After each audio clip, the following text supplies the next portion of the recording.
téléspectateurs bu télévision Teranga Sénégal TV c'est une émission prolongation comme nga fait tous les dimanches à partir de 12h tey nag dañ ñëw fii ci quartier Thiali précisément ci siège bi nga xam ne mooy siège UST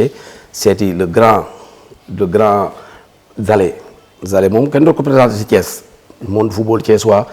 defe naa turam li mu ci wax bari na trop boo nee Zale rek ñëpp day dem ci UST boo nee Zale ñëpp day dem ci département football Thiès waa tey nag moom lañu fekk fii ci siège am pour waxtaan ak moom tout ce qui est football tout ce qui est formation doyen ñu ngi leen nuyu. asalaamaaleykum voilà ñëpp ñii di seetaan donc maa ngi nuyu ku nekk ci turam ak santam di leen ñaanal fépp fu mu leen fekk yàlla may leen wér-gu-yaram ak féex donc di remercier waa TSTV donc pour émission bi parce que lii vraiment ça donne l'occasion et l'opportunité pour ñu wane suñu bopp wax li ñuy def wane ko ñëpp gis ko parce que nëbbatuwuñu liggéey moo ñu tax a jóg donc comme nu mu ko waxee c'est bien dit boo nee Zale au niveau de Thiès du man donc sama papa la ñëpp boo nee bu ma taxawee sax dañuy ne doomu pas Zale parce que sama papa fii ñi sos footballu Thiès donc si la bokk ndem si yàlla génn na àdduna en 2021 mais il a beaucoup contribué au football thiessois au niveau de la formation jàppale na fii ñu bare ay joueurs yoo xam ni dem nañ ba équipe nationale sax donc moo tax man ci moom pratiquement continuité la donc liggéey bu mu defoon xam nga des fois yàlla moo koy dogal yàlla moo koy def parce que du loo xam ni sax doo ko bëgg sax mais noonu lay nekk comme doomam laa nag donc ma ne woon il faut que ma continuer moom liggéey bu mu doon def moo tax tey jii suñu demee ba toog fii di wax lii yàlla ak moom moo tax. waaw comme ni ñu koy waxee xam nga le football c'est pas héréditaire am na loo xam ne kenn du ko doon nga xam ne mooy doyen Zale def na wàllam sax mooy football yow ngay doomam nga ñëw def sa waar football mais bu ñu bëggee xam tey kan mooy Domitien Zale. voilà donc question boobu man dama nekk koo xam ne nitu ñëpp la donc noonu laay résumé nitu ñëpp laa te dama bëgg football man football laay dund matin midi soir loolu laa xam xaw ma leneen moo tax nag bon ba ma nekkee xale damaa doon football fii di football di jàngale comme ni may wax toujours les jeunes ba ma demee dama amoon ambition nag nekk joueur professionnel donc yàlla may ma dem à l'étranger Tunisie nag laa njëkk a jaar ba ma jógee Tunisie après j'ai eu l'opportunité ma am chance dem Italie voilà ça fait 23 ans maintenant maa ngi Italie dama faa football nag 4e division ba ma fa joué ba pare si laa toog ma ne dafa amoon daal lu nekkoon si man ne man daal il faut que ma nekk agent joueur pour mun a jàppale xale yi après si laa def ba ma paree football si laa def examen FIFA parce que c'est un examen quand même qui est très difficile participants yi dañuy bëri surtout en Italie nga xam football bi dafa kii mais dama bëggoon def métier agent pour mun a jàppale xale yi te loolu dafa am nag fu mu jóge parce que man ba may jóge Sénégal dafa am agent boo xamante ni moo ma yóbbu woon mais liggéey bi ni mu ko defee woon pour man de jaaruloon yoon loolu moo taxoon ma ne nag il faut que man ma def ko professionnaliser ko pour mun a jàppale xale yi nu mu waree parce que joueur tam da nga koy gunge xale yi il faut que ñu gunge leen donc loolu moo taxoon nag ba ma paree football ma def examen bi nekk agent loolu ba mu weesoo nag ba ma commencé si liggéey boobu nag dafa am ñoo xamante ni dama doon tase ak ñoom Italie xale yu bari ay sénégalais ñu may boole ak ñoom mais ma remarqué que ni xale yi pareeguñu parce que football dafa am lu mu laaj boo demee sax di xool tubaab bi dañ lay ne le footballeur kii football 90% yi bopp bi la maanaam xel bi tànk yi mooy li si des parce que yow boo mënee football te amoo xel mënoo def sacrifice amoo mental bu baax tu ne peux pas réussir dans le football après nag si loolu nag ba ma xalaatee ba xalaat xam naa nag yàlla moo ko dogal ma ne man de il faut que ma dellu réew ma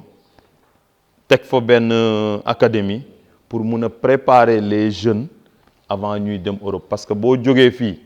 def sa formation boo demee Europe day fekk yow waxuma nga pare de da ngay xaw a pare di nga tane comme ça sa dugg du jafe. voilà très bien nga am idée dellu réew mi. parce que réew fi ko waroon commencé. parce que xam nga ne yaa ngi dégg benn quartier populaire Thiali kii di Thiali xam nga équipe nawetaan ñu fi nekk yu bëri quartier populaire boo waxee Thiès aussi y a des clubs yoo xam ne ñu ngi fii boo waxee Sénégal aussi am na ay club jaar-jaar bi si les débuts mooy nawetaan championnat loolu ci mën a wax. voilà léegi problème bi mooy que ni football dafa bari ay kii ay ni ñu koy waxatee sax ay catégories football dafa bari ñëpp mën nañ football tey jii ku mu neex bu la neexee nga jóg football tam bari nay entraîneur ku mu jóg bu la neexee nga nekk entraîneur moo tax ñu ne football démocratie la le football c'est une démocratie maanaam ku ci nekk loolu mooy liggéey boo xamante ni ku ci nekk bu la neexee nga wax kenn mënu la wax dara yow tey bu la neexee nga wax kee bu ko neexee mu wax opinion la maintenant si catégorie yooyu le problème c'est l'objectif yow fan nga bëgg a yegg su fekkee yow nawetaan nga bëgg a yem yow liggéeyu nawetaan ngay def su fekkee da nga bëgg a nekk championnat Sénégal liggéey championnat Sénégal Ligue 1 Ligue 2 moo tax ñu def ay division parce que tu peux être un joueur de première division mais sa mental joueur deuxième division la te mën nga nekk joueur division régionale am mentalu joueur Ligue 1 donc lépp si gis-gis la donc man noonu laay firndelee football ku ci nekk am nga sa wàll mais dafa am nu muy doxalee. mais jaar fi Thiès ak ci Sénégal football loolu ci mën yan club nga fi jaar fii. ak yan ASC nga jaar. c'est ça alors au niveau du Sénégal donc dama nekkoon temps yooyu kii la woon OTEC. waaye j'ai fait ma petite catégorie à l'OTEC il y avait le Lat Dior donc ak doyen Habib que je salue en passant vraiment am na lu mu def ci football Thiès donc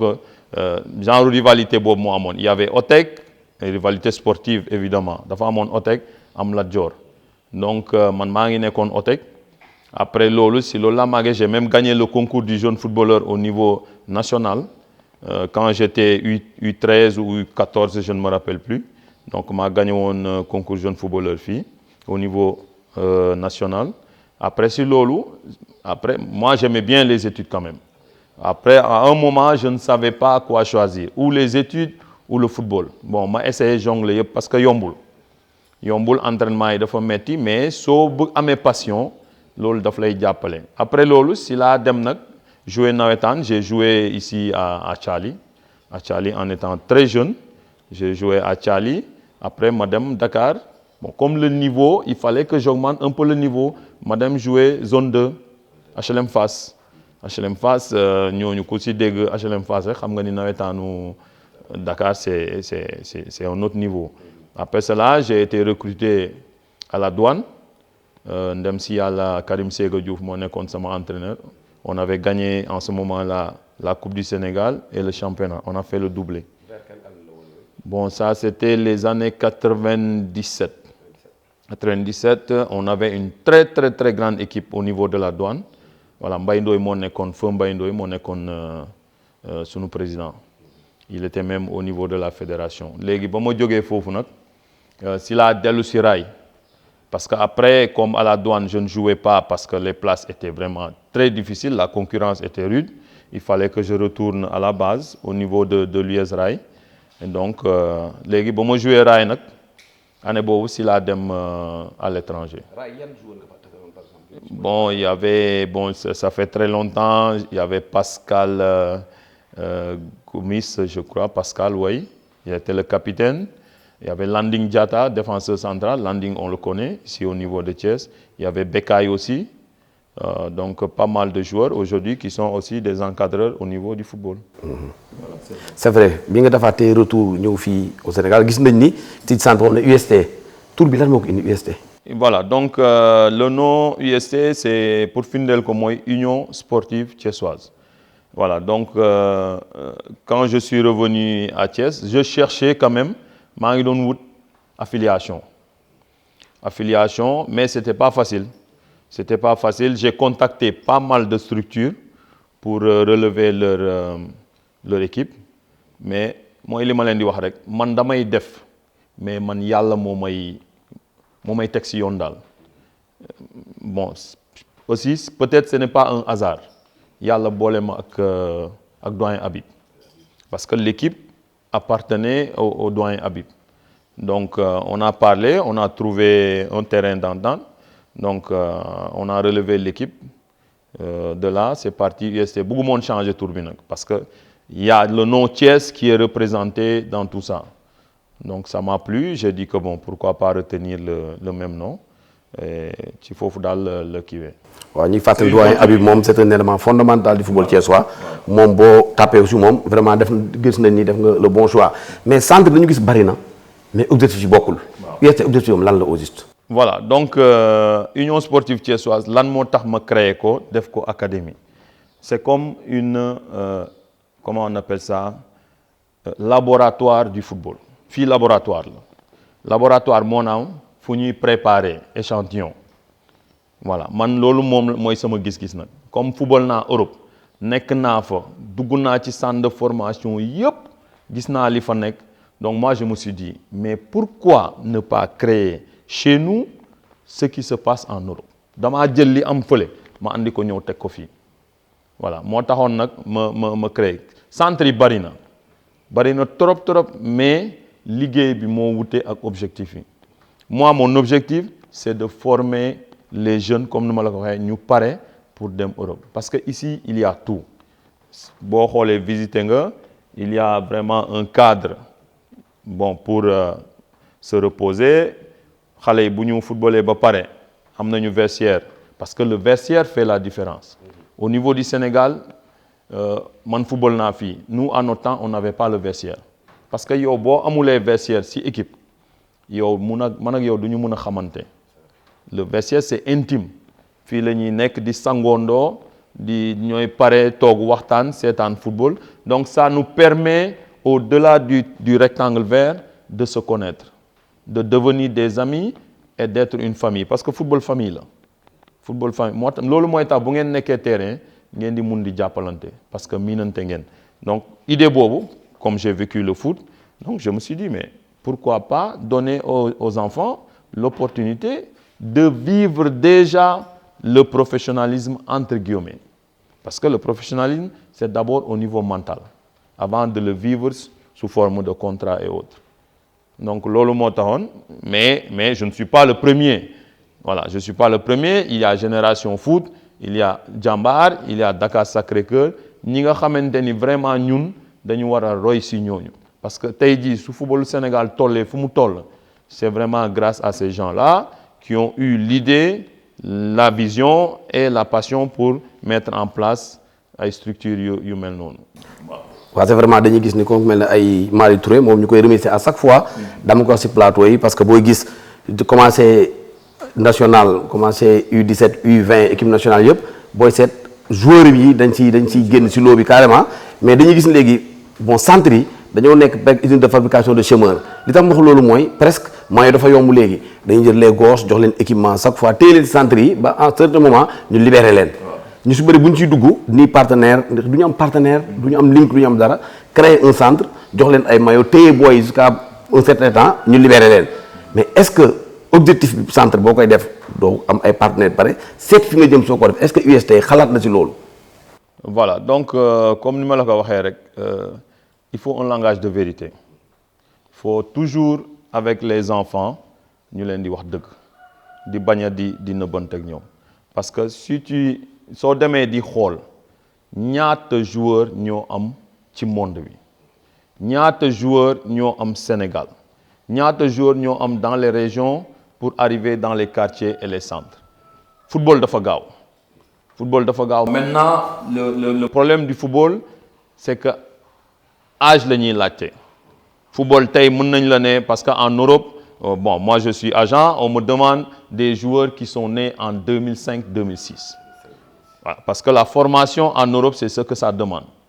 Maintenant, le problème, moi, je ne suis pas là pour former et dire aux jeunes, vous allez devenir des professionnels. Mënuma digal kenn ni fii boo fi génnee da ngay nekk professionnel. Nous, on fait la formation. Am na ñoo xamante ni formé nañ leen fii ñu ngi jouer, ils ont joué en première division, am na ñoo xam ñu ngi jouer Ligue 2. Loolu déjà, ça permet aux jeunes d'avoir des ambitions. Ça permet aux jeunes ñu mun a am ay rêves. Parce que j'ai remarqué que avant may ñëw fii am nañ ci bari ñu ngi nekkoon UST mais ils n'avaient pas la chance, le courage et l'opportunité de rêver. Parce que tam rêve dañ koy defar dañ koy préparer parce que toi si on ne te met pas dans les conditions suñ la tegul say conditions pour nga mën a rêver ne damay dem Europe loolu sa rêve day xaw a wàññeeku. Mais quand il y a les conditions, les enfants qui sont là maintenant ils peuvent dire que voilà on est dans une structure qui nous permet de penser plus loin. Donc man ci loolu laa jublu mais je ne peux pas dire que diw c'est comme le médecin le médecin du la ñëw ne la man dinaa la faj ba nga wér par force non. Même dans les contrats j'ai fait un peu de la fac de droit, je connais les obligations. Le médecin daf lay war a teg ci condition yoo xamante ni di nga tax nga wér mais mënu la garantir loolu noonu wérgu yaram boobu. Donc chez nous c'est plus ou moins l'idée. Moi je ne promets pas à un joueur que si tu rentres dans le centre tu vas signer un contrat pro, mais je te mets dans les conditions pour que ëllëg nga mun a préparer wu pour loolu. Mais yàlla nag moo xam mais ci loolu nag liggéey mooy le mot clé c'est le travail. Voilà. C'est vrai gis nañu encore centre bi nga tijji daa nga collaborer xam ne Habib Diouf Habib moom li ñuy wax à Thiès fii képp comme ça centre moom mën nañ ni boo tëddee boo nelawal mais aussi gis nañ ni l'élément fondamental muy yow war nga am tuuti les bases fondamentaux du football. mu ne entraîneur war nga xam joueur bi boo ko xoolee xam ndegam dox na même ko doyen Habib yore est-ce que am nga au moins tuuti si métier formateur wala entraîneur. Loolu c'est voilà merci si question bi parce que loolu yàlla moo koy def si nit man comme ni may wax gars yi souvent même ba may football boo ma xoolee nii damaa xaw a sama wax bariwul mais bu ma nekkee si biir terrain bu ma naan football bon entre guillemets dañ ma naan sax jéppi parce que damay wax di placer gars yi kaay fii ñëwal fii je suis comment on appelle ça un meneur d'homme ce qui fait que mënoon naa nekk entraîneur su ma neexoon parce que loolu dafa nekk ci man c'est inné. Voilà am naa kii bi c'est comme un chercheur de diamant da ngay sentir kii bi mais moi dans ma conception le métier d'entraîneur quand j'ai fini de jouer ba ma paree football dama sonnoon chaque dimanche nga téye sa sac dem après dama ne woon daal déedéet gisoon naa tam sama papa nu mu ci sonne woon ma ne déedéet moi je veux être un entrepreneur. Donc c'est l'entreprise, la gestion de l'entreprise qui a fait si que j'ai pas voulu entreprendre le métier d'entraîneur. Mais am na mais yow sooy dugg ci dara il faut nga xam ko lii il faut nga xam ko voilà as tuut sax il faut nga xam moo tax man su ma ñëwee j'enlève ma veste d'entrepreneur, j'enlève ma veste de patron jël ànd ak xale yi dem j'anime des entraînements damay nekk ak ñoom ci biir et puis day neex donc je me prépare aussi parce que il faut avoir une culture footballistique très ample moo tax man foo ma fekk maa ngi seetaan football maa ngi lire football je regarde les systèmes de jeu j'étudie tout le temps pour me mettre à jour par rapport ak liy xew ci biir terrain parce que yow booy jàngal nit il faut que yow li nga koy jàngal nga xam ko contrôle de balle football naa su ma la nee nii lañ koy contrôler noonu nga ko war a contrôler donc les enfants xale boo koy jàngal bu gisee ni kii am na maîtrise ci li muy def moom dafay nangu te dalay topp. C'est vrai moo tax loolu comme kii il faut ñu def que li nga xam mooy quelques démonstrations si li nga xam ni mooy système bi ñu xool au moins téléspectateurs yi xam ni doyen Zélé moom comme ubbi na sant au moins xam na si gis nañ nga placé mais système bi ban système bi. voilà boo gisee ma teg ko fii parce que quand tu crées une académie ou bien un centre il faut avoir la base c'est-à-dire voilà damay dellu si loolu sax parce que ba may créer centre bi tam man Ajax j'ai beaucoup lu sur le grand Johan Cruyff pour moi c'est le football total voilà Johan Cruyff vraiment kuy wax football dem si yàlla Cruyff xam nga ni kii léegi nag damaa waane donc loolu laa jëloon nag ma ne boo xoolee suñuy mayo sax mayo Ajax la parce que moom si idée boobu quand j'ai vu Louis comment il pensait les idées qu'il avait du football ma ne il faut qu'on essaie de copier on ne peut pas copier on va essayer de faire comme donc si loolu nag moo tax ma créer le maillot et tout ça maintenant booy def académie si sama gis-gis Pour arriver à jouer en équipe senior avec le même système, c'est comme si tu vas au Barça. Xale yi ndaw yi dañuy am système de jeu boo xamante ni moom la ñuy màggaale ba ci kaw. Donc moo tax man je suis un adepte maanaam man sama football sama gis-gis ci football amul leneen lu du 4-3-3. 4-3-3. Voilà 4 défenseurs, 3 milieux de terrain, 3 attaquants. Maintenant loolu nag mooy si sama 4-3-3 le joueur fondamental mooy moom laa tuddee play. mooy le milieu défensif. waaw le milieu défensif moom la ñuy woowee play c'est-à-dire que c'est lui le cerveau de l'équipe te loolu dañ leen di former U13 U15 U17 dafa am koo xamante ni kuy ñëw sax di seetaan sunu entraînement man dafa am koo xamante ni kii moom laay gën a ñaax moom laay gën a sonnal moom laay gën a rectifier parce que c'est un joueur boo xamante ni il doit être prêt techniquement il doit être prêt tactiquement ba pare moom moo war a di gérer. kon maanaam yow sa 4-3-3. le numéro 6 défensif moom mooy le cerveau de l'équipe. moom mooy le cerveau de l'équipe. voilà boo xoolee colonne bi sax le gardien de but parce que football dafa progresser léegi. le gardien de but le play qui est là numéro 6 ak l'attaquant le numéro 9. colonne bii nii ñoom dañu war a nekk ay joueurs yoo xam ni ils sont top. voilà dañuy génn si parce que bu bal bi jógee fii kii dafa war a am maîtrise pour ñu mun a parce que léegi football moom maanaam gardien moom il faut nga mun football. il faut que tu sois un grand joueur de foot. il faut avoir les fondamentaux donc il joue avec lui. Donc là, et lui, c'est lui qui doit maintenant, dans la gestion du ballon, nous muy gérer gars. Mais bu bal bi yeggee si kii tam il faut que mu mun a téye bal bi. mun a téye bal bi c'est le pivot.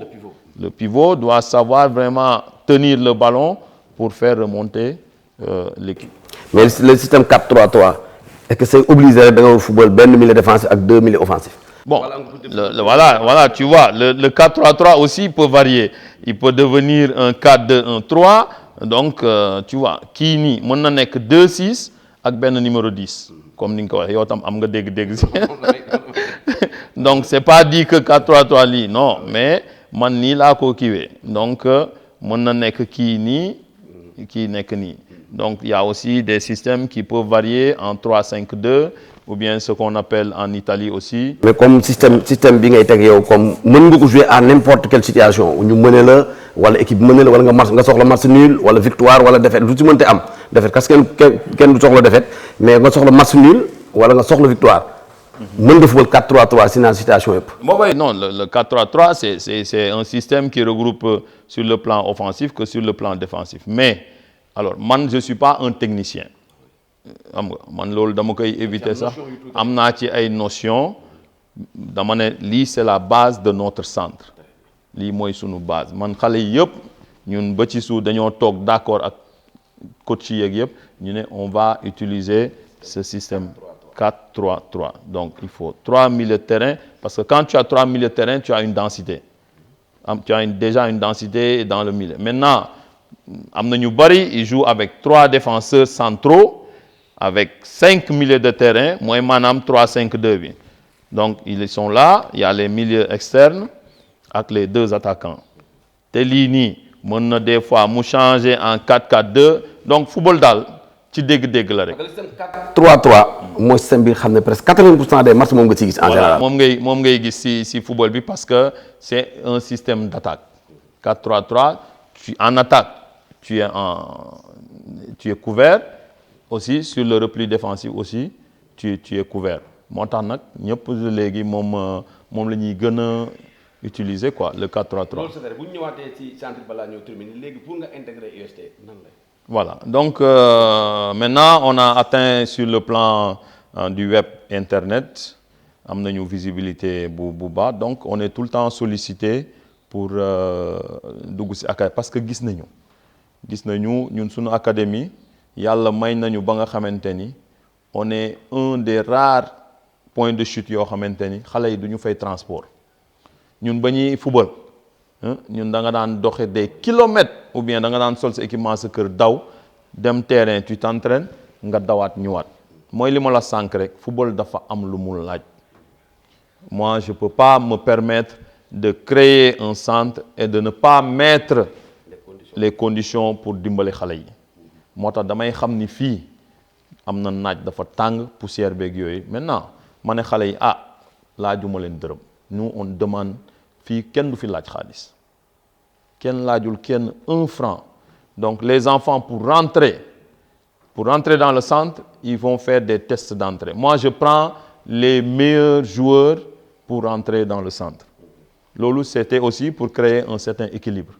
mais bu ñu ñëwee ba pare yan exigence bu am ci côté comportement. voilà donc c'est ça parce que boo xoolee yow boo commencé laaj nit dërëm am na ñoo xam ne amuñu xel suñu leen laajee dërëm rek dañuy yaakaar ni dërëm boobu ñu la jox ñoom lu leen neex ñu def. ma ne il faut faire la part des choses si moi j'ai besoin de former un grand footballeur je peux aller dans le fin fond du Sénégal pour chercher un joueur mais kooku su amulee ay moyens nooy def moo tax nag ma ne maintenant on doit recruter les joueurs à partir de leur talent et maintenant on va mettre des règlements pour faire avancer le centre parce que fooy nekk fu mu munti nekk parce que lii entreprise la dafa am ay règlements xale bu ci boo xamante ni nag yow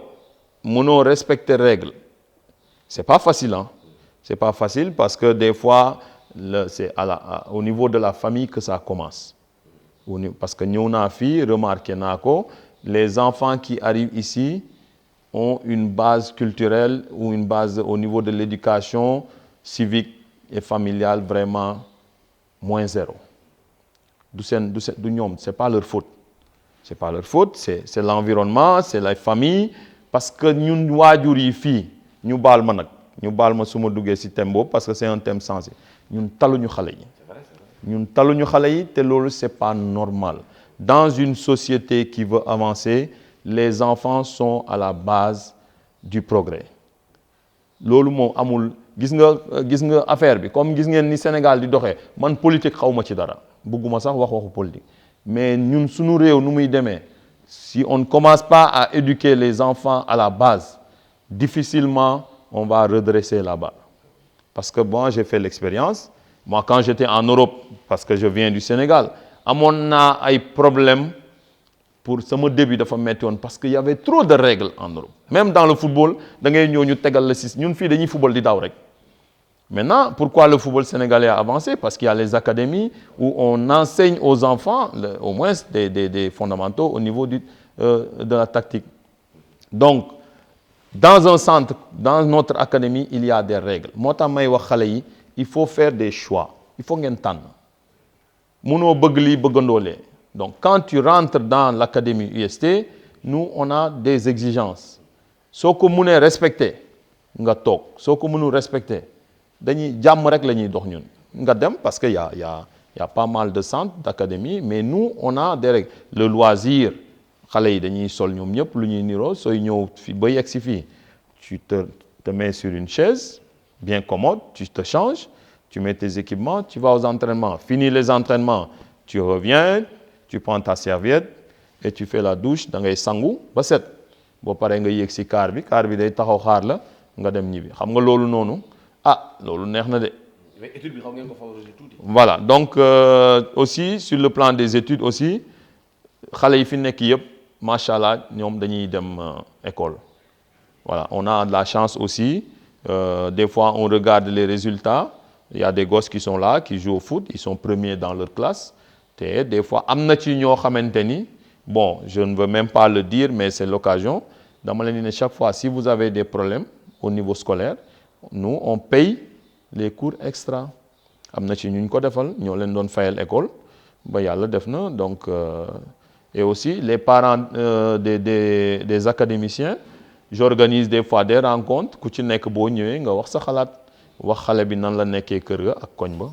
comme ça ñu mun la jàppale si loolu. c'est une très bonne idée léegi pour terminer yéen a ngi compétir ci championnat régional bi objectif bi lan la les gosses di ñëw pour combien maintenir forme wala nga bëgg a monter échelon dem en national 1 Ligue 2 wala. Bah, non l'objectif c'est de monter d'un cran parce que la division régionale c'est la dernière division mais gis nga nit ki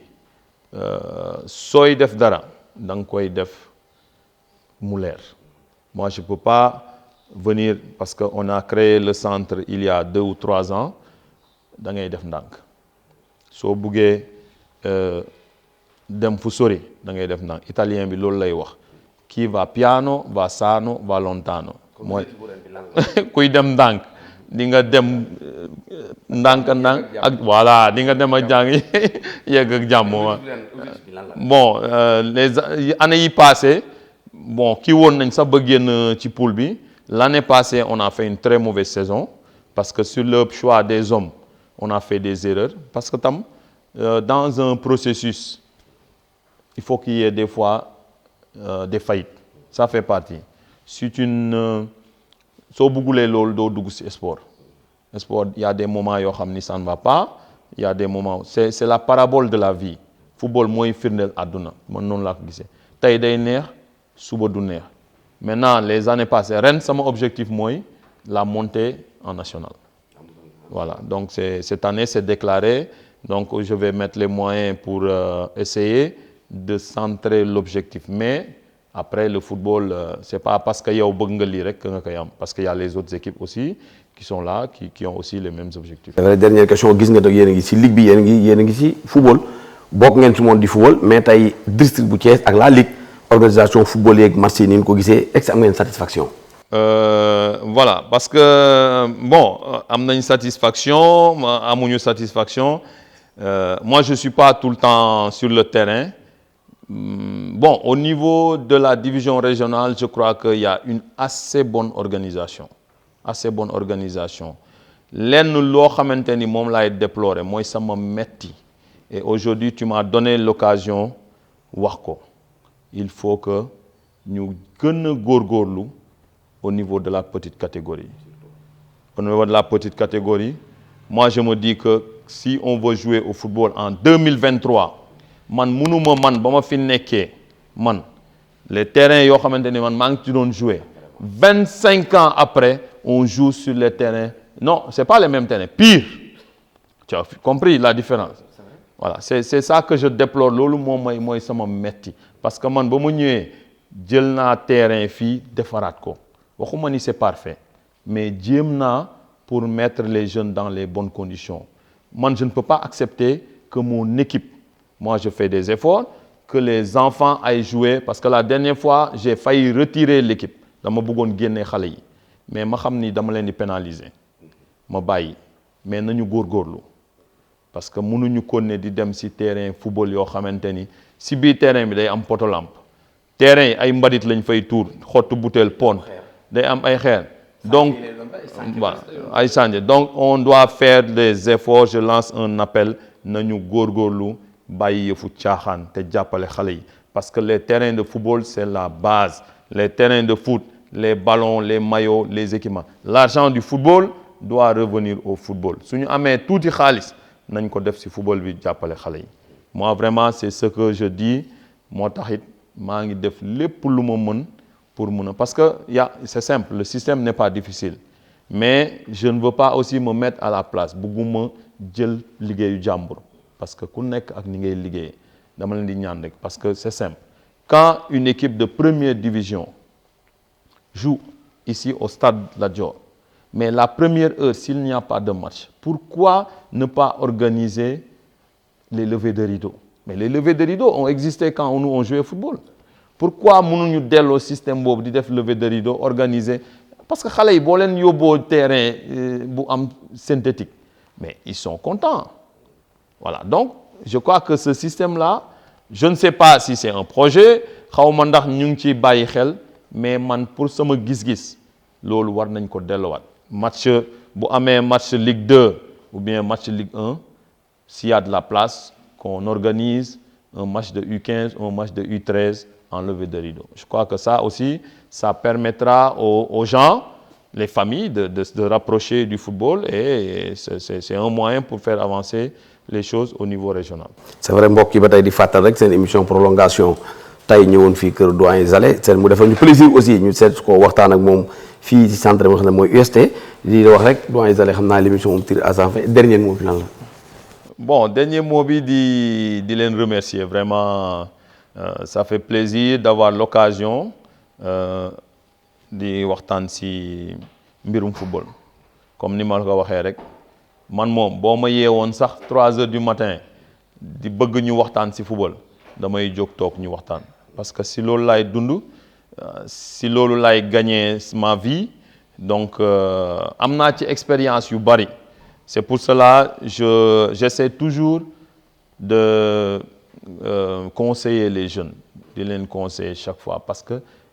mën naa ne ni jaayuma sama bopp mais je suis un exemple pour ñoom une référence donc parce que sama jaar-jaar wan na ni nit ki soo jógee ci dara jaarale ko ci yoon boo ci farluwee donc yàlla dina la may ndam il faut la constance il faut la patience il faut aussi un brin de bonne chance di remercier en passant ma famille voilà je remercie beaucoup ma famille parce que jàppale nañ ma muñal nañ ma ci lu bari parce que ñëw naa fii j'ai ouvert un centre xale yi ñëw nañ je dérange entre guillemets dañuy dugg ci kër gi donc mais loolu sa famille rek moo la ko mën a may donc di leen gërëm ñoom ñëpp voilà di gërëm doyen Habib donc pour tout ce qu'il a fait pour tout ce qu'il continue de faire pour les jeunes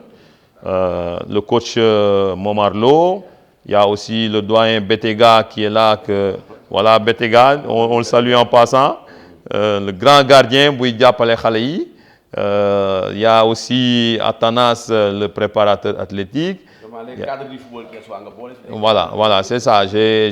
essayé de rassembler des gens sains d'esprit ouais parce que aussi il faut xol yi rafet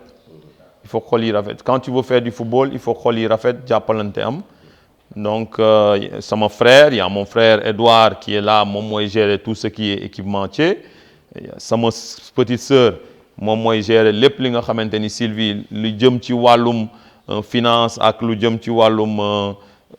faute mayo xale yi ak yooyu j'ai essayé de créer une petite entreprise familiale voilà donc ñaan naa yàlla nag mu gën a Sénégal yëpp waaw mu law daal mu law parce que quand j'ai commencé ba ma commencé damaa wax gars yi xulli seen bët dama ne man de je veux devenir l'un des meilleurs centres au niveau de l'Afrique de l'Ouest gars yi ma ne leen non c'est une ambition après mën na nekk comme mën na bañ a man dama nekk koo xamante ni su ma duggee ci dara dama ci farlu parce que liggéey laa xam voilà di remercier aussi en passant mon ami Felou Wade moom ami waaw moom dama koy tooñ di ko woowee monsieur le maire. waaw moom fu ma dugg Thiès. non monsieur le maire mu ne ma xam naa ko. non Felou mooy borom Thiès nag. Felou mooy borom Thiès de Felou. ko nuyu en passant. non nit ku baax donc c'est aussi lui qui a linké la relation. pour qu'aujourd'hui qu'on soit assis ici donc di ko ñaanal moom tamit. wér gu yaram. voilà ak gudd fan. waaw c'est vrai xam nga des fois àndandoo day tax ñu ñeme la am na nit ñoo xam ne vraiment booy collaborer moom Thiès. te ñoom Feloo ñoom doyen Habib te ñu def fi lu rafet loo xam ne par exemple fu leen neex jaar loolu day tax ñu gën a bàyyi xel UST di wax mbokk téléspectateur rek que ni UST ak Teranga sénégalaise dinañ indil beneen format boo xam ne ak service commercial dinañ fi ñëw gën a seetlu gars yi Zale ñu gën a waxtaan xool gën a découvrir amu UST si kaw loolu rek te leen jox daje beneen yoon beneen invité seen émission prolongation ak la télévision sénégalaise TV merci ba beneen yoon.